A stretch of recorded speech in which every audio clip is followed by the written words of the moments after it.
bro, when I tell you no one cares about Nico in the NACL and it drives me nuts, it's just disgusting, man. And the Gwen gets through like every draft phase. I can't, bro. I can't. I'm okay with Gwen getting through. You know, she's a little weaker. I think that Top Esports might be prioritizing a Sion here if they are getting rid of some of the weaker matchups. I think you're okay with giving over something like Mbessa or the Jace over to Sheer if that is going to be the case.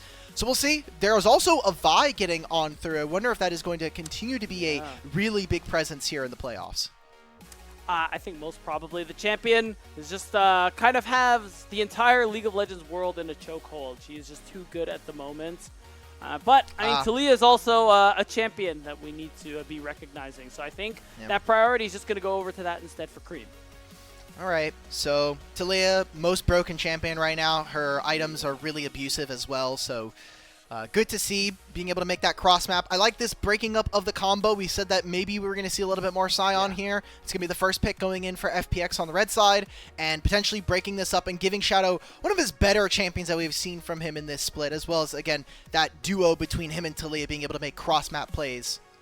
Yeah, it's nice that he's going to be able to match the global there with one of his own. And that Sion is really important, I think, for Sheer, given the fact that we talked about how he plays that more of a supportive role for Shadow. And, of course, unsurprisingly, Kanavi is going to grab the Vi to pair up with the Taliyah. That strong duo doesn't get through often, but it is powerful. And we're going to probably be reminded of why it shouldn't get through. Okay, so I was wondering, you know, the Mbessa gave them more backline dive, but when I look at this Top Esports team right now, they really want a composition that is going to slow the game down. You want to be able to stop someone like Sion from really being that frontline tank. You want to stop Pantheon from having as much efficacy as we would normally see from him. And if you're going for a dive composition, I think he's really, really strong in being able to use that Aegis as well from his E, just that targeted invulnerability. So we're getting a Sylas here. There's some great ultimates. The laning phase is going to be something we're going to have to watch, as that has been, I think, a very big pain point for Care so far.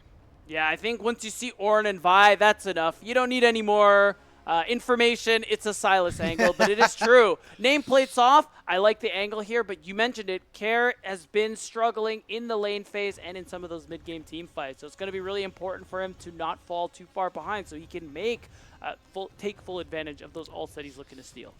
All right, so back end of this draft, no 80 carries chosen. Varus makes it on 4 here. We have to be thinking about Lucian as a potential here, especially early on into this. And also MF, a very big champion, one that Awesome has played the most in the league. And if we're thinking about that, I mean, we also have to think about the patch. Like, Senna is really strong right now. She got changed for this patch. Farming Senna is in a good spot. So that might be something that JackeyLove and Chris could look for. And you look at this, you know, this front line from Top Esports, I would love to have a Senna on my side. Yeah, I was just thinking, too, with the... I'm liking the Senna angle, especially I think that's why we're seeing the Alistar takeaway as well. I think Senna can get through one tank, but I think getting through multiple is where she is going to start to struggle. So I wonder if that's another route they want to go down with that second ban. Maybe get rid of something like Leona or another potential tank option. But either way, I am liking the Senna angle that you mentioned here. Instead, it is going to be the Ezreal. I mean, you got a lot of dive here for Top Esports, so they want to limit the escape that Awesome can play with. I'm feeling maybe a little bit less now on the Senna now that I think about it a little bit longer. You do have a Sion on the other side, so it's going to be a while before she's really going to be able to punch through that. And with Taliyah kind of just sitting there throwing rocks, I think maybe you get a little bit more usefulness out of the Vi and her denting blows. There's a Renata coming in here for Jwei, so expecting a Kalista here. I wonder if this is FPX kind of poking and prodding at Top Esports, saying, are you going to be able to take this pairing, especially when you already have Nico and Renata taken down? I mean, is this an angle for like a Lucian Milio or Lucian Nami or say? Okay, yeah, so I think they're just going to go ahead and lock that one down. So they're basically expecting that 2v2 that you mentioned, and they're going with a pretty effective 2v2 of their own. Wow, this mid-game spike coming in from Top Esports is going to be absolutely disgusting. I mean, you're going to be playing on mid-waves with a Lucian. Nami's going to be able to step up. This bottom lane should be an all-out war. If we're talking about damage, it should go in favor of Top Esports. So I kind of want to see how FPX they have to make it through this laning phase, and then it doesn't even get much better for them as this game goes on. You'll have some scaling damage if we're able to get to 4 and 5 items for this Kalista and this Sylas, but I'm just worried, like, you're gonna have the Ornn items coming on through. 1 and 2 items here for Kanavi and Creme is just gonna be absolutely disgusting across the board. Top Esports should slam this early game. Yeah, and it feels tough, too, because you look at FPX's draft, and it feels like Top Esports are just going to kind of end up being better at every stage of the game. So we're going to need to see a lot of stepping up here from FPX to be able to find some advantages. You highlighted Kalista and Sylas, who I think need to go big in that early mid-game, particularly in that mid-game, to be able to get them some advantages there. Yeah, For FPX, I mean, maybe there's something that we could see if they try to go for lane swaps. I know we've been seeing that a little bit more, even with the changes. You have a Sion. It's going to be Sion and Ornn, so realistically, I think it's more likely than not that we actually do see them eventually moving away from matching up against each other. And so, big eyes. We came into this matchup talking that Shadow needed to be a massive driver for this team. You're on the Pantheon this time. You have a lot of early playmaking that you have access to, but is that going to be enough for this team? Is that going to be enough when we talk about playing with a Sylas when you have this matchup in mid? Yeah, I mean, a lot of FPX's past successes have revolved around Shadow and what he's been able to get done. So on the Pantheon, he has the opportunity to do it again. But there it is, guys. Playoffs has begun. It is Top Esports versus FunPlus Phoenix. First versus 8th seed. We'll see how it goes. Oh. Level 1 action. I don't think anything is actually going to take place. Just some ward dropping, unless somebody wants to get flashed on. So I kind of I was a little afraid there. You know, I saw Shadow. You know, there's a potential he presses Control W and just flash W's on a Creme, and maybe they try to trade that summoner spell out, but. Looks like we're getting everybody's here in bottom side right now. 369 and the rest of Top Esports, they do not know where the enemies are. They will spot out this ward. It's split between 4 people. What exactly are they doing here? Because they're clearing out all this vision. They're trying to stop Shadow from getting enough information. They're going for a late invade, though. This could go very well for FPX. Yeah, I think so. Creating this kind of split map on the bottom side. Oh my god, all 5 of them are here. It feels like I've traveled back in time. We're having this fight for the level 1 Raptors. Sheer is already getting poked down by the Talia. Trying to see who gets level 2. Care's going in with the Abscond Abduct. 369 is forced to flash away.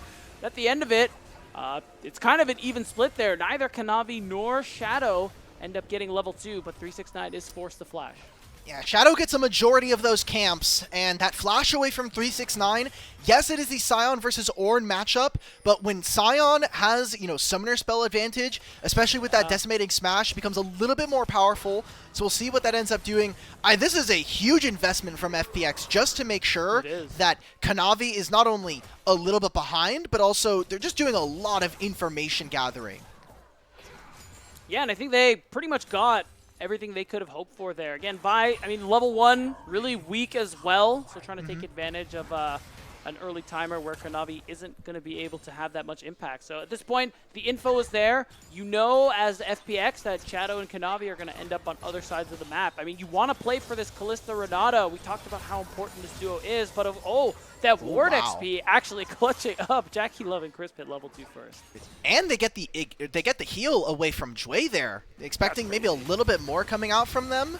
So FPX are at least coming to play. Shadow's going to look for something on top side here. They know that they have priority from this Sion. They know that Vi is going to be going up towards this side of the map. So, I mean, Shadow should have a lot more damage. We'll see what Care's able to do in mid lane. I think right now he's just trying to trade HP and force Creme under his turret. Yeah, oh wow, Kanavi's taking a lot of damage. You're seeing... Okay, Kanavi's just going to go ahead and use the smite to finish off the Gromp. Not a whole lot lost here, but Shadow will be able to take the blue buff. Looks like Sheer got caught trying to go in between turrets. Still has the flash to play with, but he's going to go down. That is first blood to Top Esports. Oh my god, Care? We're going to continue to go for this. All right. Cool. Wow. We just game kill over. It just ends up being a 1-for-1. Care is going to be able to not get the kill on the Sylas. It's Sheer who picks it up in the end. I still think this is really good for top esports. Like, you're getting a pretty massive wave shoved into the bottom lane. Shadow only gets this topside scuttle, doesn't even end up taking the blue buff either. And for 369, he's like, okay, cool. Like, you gave a kill over to the Scion. We have, I think, reasonable amounts of ways to kind of deal with him as this game goes on from the side of top esports. I like this. Again, all of this just to make sure that Kanavi is under duress. Yeah. And, oh, wow. You're seeing the flash and heal come through from Chris. Some aggression on the bottom lane, and we have some more trades into the jungle. Shadow trying to make Kanavi fight for every jungle camp he's going to get, and I think that's going to continue. Scrying Orb is going to give him a little more information. Kanavi, I am so sorry, buddy. This is not going to be an easy game for you as the W comes through. Kanavi is low, no flash to play with. Care coming in once again. Sorry, melee into ranged, and who is roaming more? Look, Sylas, he's just trading a lot of his HP. Creme can't get priority versus the Sylas for one reason or another. So it's another wave being slammed into the bottom lane. FPX, at least in this early game, seem like they are well prepared and they are kind of firing on all cylinders. Part of the reason why this FPX team not only started to kind of find success in Split 2 with Shadow and Awesome moving on over into this team, but also I think there was a reason to expect, like, hey, Chang's, the change in the coaching staff from Split 1 to Split 2, they've at least provided an early game plan here for FPX, and it's working out. Oh, wow, and Kanavi doesn't have the Vault Breaker. Long cooldown to rank 1, but the Dragon is helping out, putting some damage onto Shadow. But Jwei coming in means Kanavi is going to have to leave. First Dragon coming through from FPX as we see a lane swap from TES.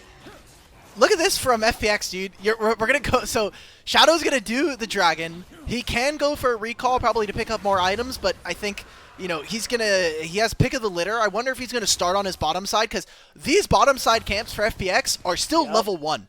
These are the first camps. He never ended up taking these. So maybe he just says, like, I'm going to ignore them for right now and potentially even reinforce my top laner on this swap. Yeah, and it's looking like that's exactly what he is going to do here. I guess when you have this bit of an advantage coming through, you do want to cycle your higher XP camps. It would feel bad if Kanavi was able to get an invade and take away those Raptors, for example. But Shadow, back to farming. I think we're back to stillness right now. But FunPlus Phoenix really putting the pressure on in this early game like we said they needed to. Yeah. Now potentially looking a little bit further in this game, we did say that it was more than likely that the bottom laners were going to be looking to swap, especially with these two top laners. This dive needs to work out for top esports. You kind of see that they're dropping another mid lane wave here, as Creme did have an experiential lead versus his opponent. And against Scion, it's tough. He has flash, he still has ultimate up. So right now, just making sure that top esports, their bottom lane, can get a little bit of gold for themselves. Yeah, the wave crash is good, and while they weren't able to secure a plate, they should be able to do so soon. Now, next thing to take a look at is going to be the grubs in about 50 seconds' time. Shadow finally getting those level 1 camps on the bottom side of the map, and at least he will have blue buff for the grub fight, as we see Awesome and Jwei also rotate up. I'm going to be honest, BeatDown. Who the hell cares about blue buff right now? Shadow's going to be level 6 for this fight. Look at Kanavi's little experience bar, the purple one under his level. He's barely level 5 right now. He's going to do his red buff. He's not going to have access to this scuttle, so he's not going to get a ton of experience. So, like, if they even invade right now, Shadow has complete control of the map, and any side lane plays that top esports are looking for, suddenly you can just think, okay, we're adding +1 to that, because there's going to be a Pantheon potentially showing up. Yeah, I mean, now the Grand Starfall there is active. Shadow can move across the map very quickly. And yeah, you had mentioned it. He's now more than about a level over Shadow. He's even going to help Care get some pressure on this mid wave so this next wave can get in here. And with the advantage that Jwei and Awesome have been kind of getting in this 2v2 so far, you got to imagine TES are going to be able to easily get first touch. Remember, there's no flash on Jwei. Crisp, his flash is going to be coming on up here. Creme has to answer the mid wave first. 369 does have teleport, but you can already see Sheer, he's moving, and he has ultimate. Handshake coming through. Pin cushion is being used. That's the Fate's call. We have a fight on the other side. Care is going to go down, but here comes the Scion. Sheer is going to force Kanavi to flash. We have the wall to make a line of scrimmage, but right now FPX looking kind of trapped. Kanavi's going to get in. Nice flick coming through here, and even though the Aqua Prison goes wide. Awesome is going down. He gets the reset. He's still alive, throwing spears. Finally, he is going to fall, and Top Esports starting to turn things around. Sheer is the only one left, but he's just a Scion, Dimitri. He can't make it happen. Oh my god, Kanavi gets so fed in this fight. From one way or another, Creme with that ultimate, and it's a large investment of summoner spells. But only one grub goes down. So we're going to go right back to lanes. I think people need to be able to get their gold and experience. You look across the board, that was a few kills going over to FPX. That's them getting the feats of warfare. But I think in general, Top Esports come out massive for this play.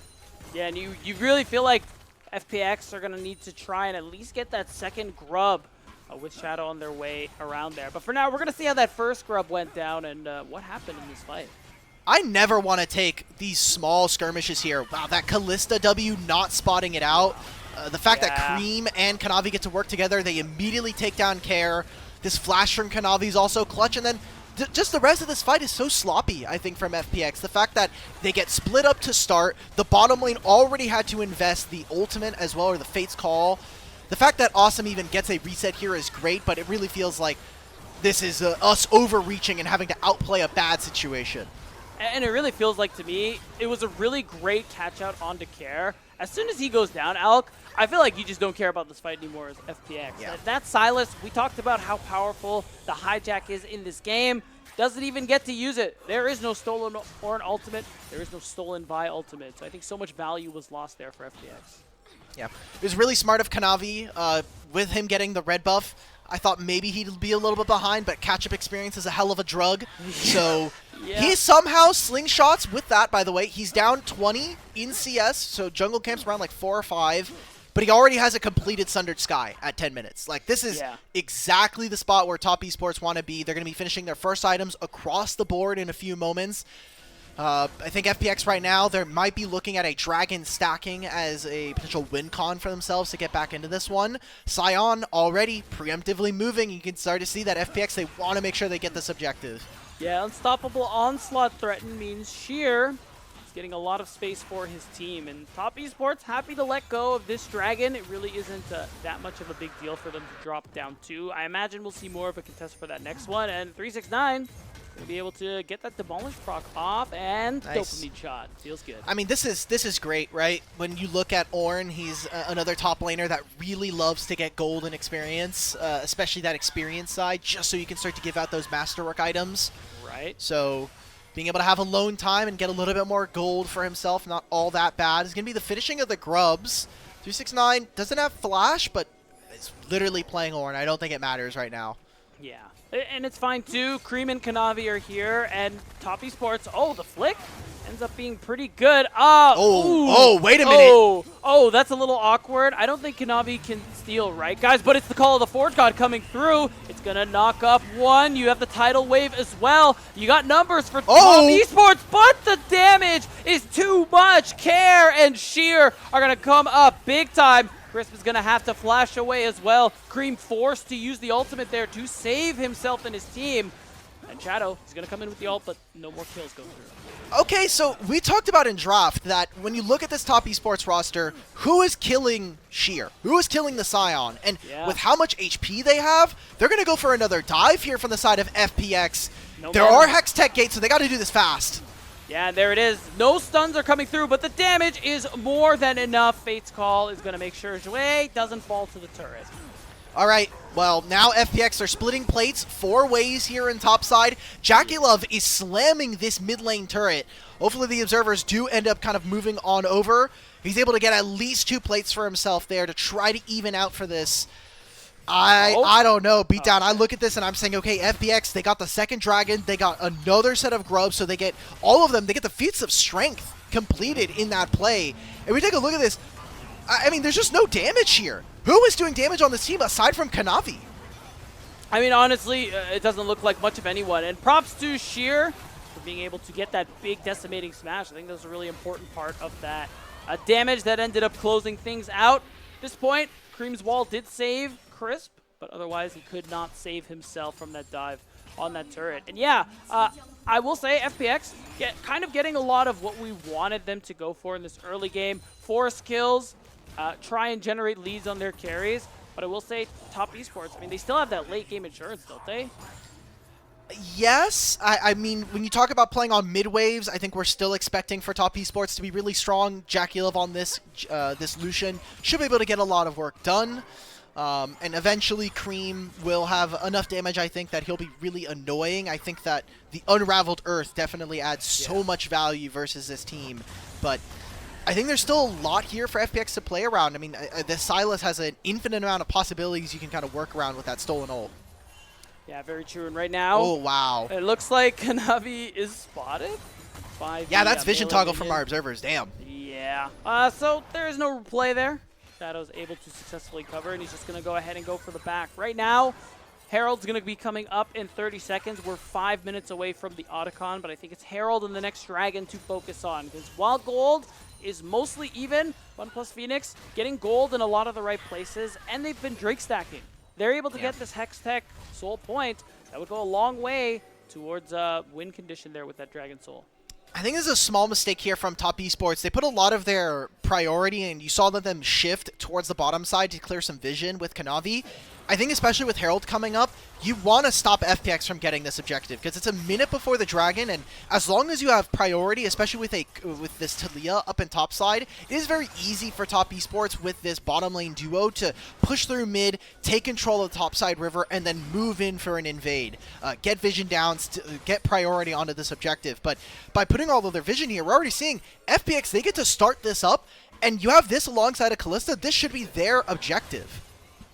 Yeah, I mean, you can see Jwei playing from Fog, making space. The wall's going to come through, but Creme can't stop it. Going to see the ultimate come through, but Awesome is going to be able to go back, but they're going in. Here comes the hostile takeover and the Grand Starfall. Everything is coming up. FunPlus Phoenix.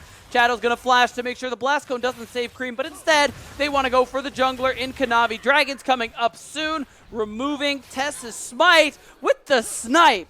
Is going to guarantee FPX get the next Drake. FPX are playing an incredibly aggressive game. They made sure that Kanavi was destabilized. They get the Herald. They win the fight afterwards. I mean, Dragon spawning in 3 seconds. That's going to be them on soul point with this Hextech Dragon. This is exactly the game plan that FPX needed to execute on if they were going to find wins in this series. And we talked about it when we started the day. FPX, yes, you got here. It was shaky, but they made it happen. What's next? And this is the gameplay we wanted to see. This was the next step we were hoping they'd take. And they're doing it pretty well. Look at how they got into this. Remember, they put a lot of their weight into putting the vision on bottom side, so they're late to this objective. Yep. Creme's wall does absolutely nothing here on the Talia. And then this Fate's call into the hostile takeover. Disgusting. Exactly. Beautiful play from the bottom lane of FPX as a tandem duo, and they just take over this fight and are running away with this game. The goal differential right now between these two teams is not incredible yet, but the fact that the objectives have been, for the most part, going over to FunPlus Phoenix is really, really good to see, especially for our team that is already starting to prove themselves. Yeah, that's right. And a reminder, FPX's keys to success, live and die by Shadow's success. And let me tell you what, Shadow is thriving in this game. Our first playoff match. He's eating good, which means FPX are eating good. He's almost 2 levels over his opponent. He's going to finish these Wolves here. He's going to be level 12. He has such a massive lead. I think it is so funny now that we come over to Beijing. We're playing in the JDG arena. Kanavi gets given his jungler of the regular season MVP, and Shadow is gapping him hard in this game. I think that is incredible to see. It is. And you talked about earlier, top esports being able to play on mid-waves. You see the setup that they're going for right now on this top rush. I think Creme is looking for an ult.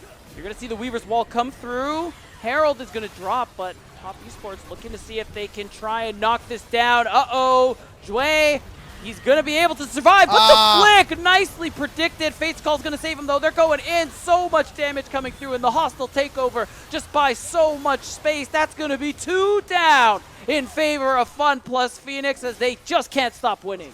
There's no more objectives for them to take, but they use that ultimate. I was a little afraid with Jwei taking it and the Unraveled Earth still being there. I was like, I think, Jwei, you're dead, but I think it's just JackeyLove now. Stolen hostile takeover is going to go through double Aqua Prison, but it's not good enough. Another play. FPX are stomping their foot on the gas, and they are not letting up. Yeah, Top Esports might just be done. This game might just be yeah. completely wrapped at this point. 5,000 gold lead at 19 minutes. We've got Dragon spawning in 2.5. There's an Otacon in 1. FPX, it started with getting a lot of information onto Kanavi, making sure that he was unsafe. And then here, Creme, this ultimate, no one's in position to play for this. They're trying to stop this Herald from coming on through. At this point, I feel like you have to be able to cut your losses. Even making this engage onto the Renata is risky business. Kanavi has now invested a lot of his mobility spells, and then we just get to see this hostile takeover. Jwei with this Renata has been so incredible. Yeah, and that inability to take down the Scion, Sheer has been this immovable wall of the front line here for FunPlus Phoenix. And now, with so many crucial cooldowns out of the way, Top Esports kind of overstepping a little bit. You can see Care jumping in there with that hostile takeover. A player who we wanted to see more from in this playoff series. And 4-1-7, I think that's the more we wanted. Exactly. I think it is very funny to think that a team is overstepping by walking up to their inhibitor tier. I think no, it was a tier 2 to be fair. Yeah. But it's still funny. It's still funny. Yeah, We're in the middle of the replay. Yeah. Care, show some respect. There's only one place on the map that they can be, and it's bottom lane or top lane right now. Care. Oh, a lot is coming through here. It is going to be the cease and desist into the call of the Forge God. Chris doesn't even need to assist, but he is here with the rest of the team to secure the Otacon. It looks like there won't be a response. All right, so let's see, does FPX, how much more can they grab? It seems like they're just going to be focusing on turrets for right now. Otacon with the changes, the Thornbound Otacon, you can get it once you get the kills, but especially when you have a Renata on the enemy team, getting those kills and getting that explosion is a little bit tougher. I think for Top Esports, they really want to make sure that they can get that experience. Because of the Otacon going down, it's going to sweep up all of the Blood Roses that are around the map and give them a pretty nice boost and incentive to kind of little play out this map. But 30 seconds now. They have no Vi ultimate coming up for this Dragon play here. The Ornn ultimate is also going to not be available, so how are Top Esports really going to put themselves in a position to actually contest for this Dragon Soul? Yeah, it's going to be really hard. If they stall, the Vi ult might be back just a little bit after Dragon starts, but just lacking the Ornn ultimate, especially when you can see Care is already holding on to his hijacked version, it's going to make it really hard here for TES, and they've just lost too much in this early game. They can't let this Dragon go, but hold on. We have a fight coming through here. They're going in for the unstoppable onslaught. Grand Starfall means JackeyLove is gone. That is Dragon Soul guaranteed. All right, Kanavi, let's see it, brother. I need to see the Smite Steal of all Smite Steals here because, I mean, maybe if you are Top Esports, you're saying, okay, we give up Soul and we play for Elder, maybe. I think it's so risky here coming in from Top Esports. Question is, do they have a choice? You're seeing the flick come through. Sheer is playing great defense, and that is it. Hextech Soul earned by FunPlus Phoenix, and Top Esports going to be running for the hills. A little bit of poke coming through here, but Sheer, he's just too tanky. No one can hurt him. My God. Creme is throwing out every single rock known to man right now. I don't know if it's going to necessarily be enough. He does clear this minion wave here. Wait a minute. Oh, Call of the Forge God is coming back online. Shadow's going to flash, so it's going to be okay. And the Searing Charge goes wide, but Sheer is in a bit of trouble. No flash. Oh my God, Jwei is going to save him. Jwei does it again, and the Fates Call from Awesome means we might have a re-engage, but it's looking like FPX. They want to back off. Top Esports, they know now is the best chance they're going to get. You're going to see the culling come through, but not enough to make it happen. Kanavi, he's looking. Cease and desist is going to come out. Shadow is caught. That's another kill. Creme. The flick is coming through. Are we turning this around? Awesome is still here, though. Care is still around. Care has the ultimate from the Vi hijack. They could look to keep this one going, but this one is tough. It's 2 versus 4. We're low health. We're low mana. I think we're finally going to back off. Wow, Top Esports trying to squeeze water from stone there. They're going to potentially look for another dive. They want to keep Awesome and Care stuck under this turret, equalize the gold. Somehow FPX, 5,000 gold up. They lose 3 members, the shutdown, and even get themselves a Hextech Dragon. But the gold is even now for Top Esports.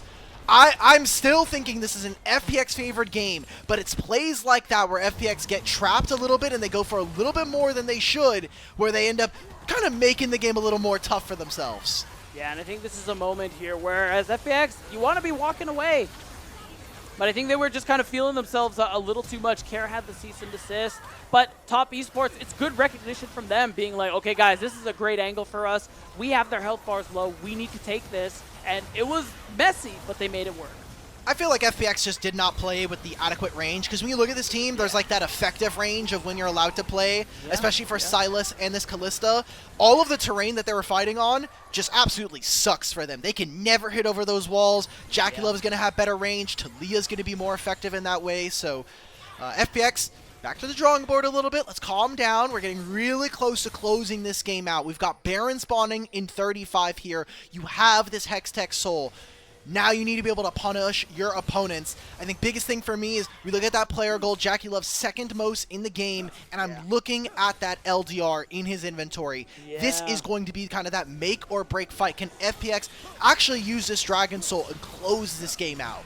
Yeah, they still have that buff, and Wall369, he has hit level 14. There's no way, right? True. Surely. There's no I will way. say, though, they've equalized gold. Ornaments are coming through the Masterwork items. So it's not impossible. So I think it is really important. I agree that FPX are going to be able to use this Baron, use the soul that they're currently sitting on to close things out. But it's tough right now. Top Esports, they have a mid lane setup. I wish kind of Creme would have stayed bottom lane, get a little bit more damage. I know he wants to be in the area to make sure that he has this, but he has teleport. I feel like right now you're so focused on getting Creme his items. He's vaguely close. He's relatively in the neighborhood of potentially finishing his blighting Bloom, jewel, probably. whichever kind of, either Crypt Bloom.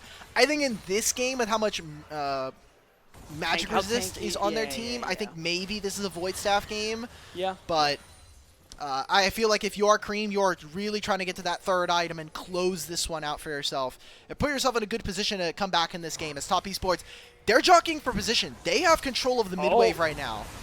Yeah, they're looking. Stun's going to come through. They're going to go for the call of the Forge God. Kanavi is going in. He's got the ultimate onto Shadow. Care has an ult in response. It is ult back and forth. But Care and Awesome are the ones who are turning it up. We needed Care to step up, and he is doing it big time here. After stolen ult after stolen ult, and FunPlus Phoenix, they're making it happen. They don't need the Baron. They don't need the Elder, and they're going to take this fight and probably the game. Yep, let's just go ahead and trade it. Look, you guys can have the mid wave. We'll just take your Nexus. I think that's a very worthwhile trade here coming in for FPX. What a dominant game, man. It started with an invade, and it ends with Shadow and Care running this game versus Top Esports. Wow, and Care is going to go in, flash the Abscond Abduct. He's taking a lot of turret shots, but what are turret shots to a man with a Renata in his back pocket? They finally get that ace. They're going to knock down these structures. And I think the Nexus is the only thing left here. We actually have low HP bars, so this one is getting a little tough, but it's not really going to matter. That is FPX taking the first game against our first seed here in the LPL playoffs. That's some good damn League of Legends, man. I love that coming in from FPX. Already showing out our first series here going into playoffs proper. And, you know, maybe riding a little bit of that wave after finding their win against Ninjas in Pajamas. We'll see what the rest of the series has to hold for us. But, damn, man. That was good. That was fun. It was good, and this is exactly what we want to see, too. From a sort of upset like this. Of course, the series not over, but I mean, you and I voted 3-0 Top Esports. Our predictions are already wrong, but these are the ones that we can be excited about because FunPlus Phoenix played that one well. But anyways, I think that's it for game one. We're going to throw it to a short break, and when we come back, we'll have... No, we are not throwing it to a short break. I lied. I apologize. No, we're stuck here, unfortunately. Oh, we're stuck? We don't do... Okay, yeah, we're stuck here until we get to POG. Once we see the POG graphics, then we're free. That's right. We're out of prison. My fault. So, Dimitri, since we're still here and we're not going to break, tell me more about what you thought about this game. I mean, the Pantheon was OP. There's a reason why it's one of Shadow's most played champions. I love the early aggressive takes we saw from him. And Creme just saying, look, I'm going to play for my jungler. It's not necessarily that my jungler is playing this hyper carry that's going to be able to 1v9 games, but like the fact that he just gets to kind of walk around, he always has his mid laner to walk in and invade with him, is exactly the kind of care that I wanted to see coming in, and kind of the care that I needed to see all year long, really. Because Care has never been in his own like a 1v9 player. It has almost always been him kind of playing for his jungler. I mean, literally made his name last year by being Milky Way's second ward. That's funny. And yeah, I mean, it is a really great look there for FPX. And yeah, we got to give those props as well back again to Care, because you know what? Yeah, it took him all year to kind of step it up, but I say better late than never. He is going to be able to come through for FPX, and they get a big upset. I mean, hey, I think it'll make up for all the nonsense I've watched these last couple of weeks. Yeah. FPX, though, I mean, just in general, I mean, the just watching that last fight, perfect, I think. We see that they try to make it engage on the Shadow. He throws up his E, and there's an entire ultimate from JackeyLove that is just getting immune the whole time. Just no damage is going on through. And for top esports, man, what the hell is this? Perfect LPL gold graph there. But just what was going on for them? I mean, we never really got to see this Lucian and Nami take over in the mid game and kind of play through those mid waves. And Creme, I think in general, felt a little lost here on his team. Yeah, and I think when you think about how Care was really effectively trading his health early on to get more roams, I mean, again, it was melee into ranged, yet it's the Sylas who was able to find a lot of those early game advantages. And I think that's part of what made it hard for a TES to play the game a lot early on, because you have the Sylas who's roaming with this Pantheon, setting up a lot of successful plays, setting this Lucian Nami slightly behind and just putting pressure on them. Yeah. Just a really tough game. There were so many angles, I think, for top esports to actually be able to win this. This is one of them where I feel like Creme in particular had such a big role on this, and the fact that he lost priority. It is easier for Sylas to be able to trade versus the Talia early on and, you know, give a little bit of his HP to make sure that he's able to fight. But Creme was someone that needed to kind of step up here in this game. We kind of gave him... I know I was joking beforehand that, like, the mid lane matchup we should be avoiding because Creme is a much better player than Care. But it really felt like Care historically, really kind of put it up on blast for this game number one. And he's like, look, I'm here to break expectations. Yeah, and I think he's been doing a great job of that so far. I'm really hoping it isn't just the one and done, and FPX just kind of keel over, as we have seen happen in many different regions, many different times over these last couple of years. But yeah, FPX has really shown us that we have an exciting series on our hands, because surely top esports are going to be able to bounce back from that one after all the dominance we've seen from them so far here in Split 2. So it means that it's not going to be a sweep, which is great. You don't know that. You don't know that. Oh, that's right. You're right. It could be a sweep. It could. Okay, but that would be crazy. I would be. We're sitting here. We're like, we have this series. We also have the BLG IG series that comes after this, and we're like, please just be a sweep. And the monkey paw of the LPL is like, all right, sure thing, buddy. As you wish. Yeah, here's a sweep coming in for our number one team. But, you know, still a lot on the line here. I think that when we get into this game number two, still things to kind of think about. There's no Scion, obviously. Pantheon being taken away as well. There are a lot of champions that I'm kind of keeping my eyes on as we go throughout this series, and hoping to see if FPX can kind of get in their bag, because TES have just played way more games than FPX, so they think they have more defined and a little bit better champion pools versus FunPlus and what they're actually good at. So I wonder how that's going to look in a full best of 5 yet again. Yeah, really curious to see what the strategies are going to be like. And yeah, you got to imagine the experience is really going to pull through for top esports later on into this series. But either way, you're right. It could still technically be a sweep. I really do hope, again, that we are going to see more of that kind of gameplay there for FunPlus Phoenix. Going into this day, I mean, we talked about saying, all right, what's next? Can they step it up? But it was not on my bingo card. That's all I'm going to say. Yeah. You know, I'm taking a look at this. I want to say thank you to you over on Twitter. She's been great about, you know, posting a lot of the post-game interviews and stuff. But Kanavi, after receiving his Split 2 MVP, he's like, it feels the same as when I last got my regular Split MVP back in 2020. Which is insane. He was on JDG. Wow. That was the JDG that ended up kind of making it to top 4. They beat Fnatic in quarterfinals as their 5-game series. That's the Pog music. Oh, I remember that series. Oh my god, that was a reverse sweep. It was actually so traumatic tough. for me. It's Care. Oh my god. Yeah. Let's go. Dude, honestly, Really deserved, and what a great feeling it is to just watch this, and it must be experience for him because, again, like, Kara's not been the guy. If this is your first match, if this is the first time you're watching FPX play this year, you're thinking, wow, this Kara guy's the GOAT. Respect. But, like, this has not been what we've been seeing for these last couple of months. So it is great for him to be able to bounce back. Yep. And it's his first one of the split, too. I think that's really impressive either way. Yeah, it's good. And now that we've done the POG, I think I am allowed to throw it to break. But before that, of course, we have to shout out our coffee, and YouTube subscribers. We are extremely grateful for you, for all the support that you give us. A lot of the initial payments go into upgrading the broadcast, but a huge bulk of it, of course, goes to playing on-air talent and content creators. Subscribe to our coffee linked in the chat to unlock perks like early access to content and the ability to ask interview questions for our unique on-site interviews that Patty is doing. So go ahead and subscribe if you can. We really appreciate the support. And now we're going to throw it to a short break, but we will be right back with more Top vs. FPX.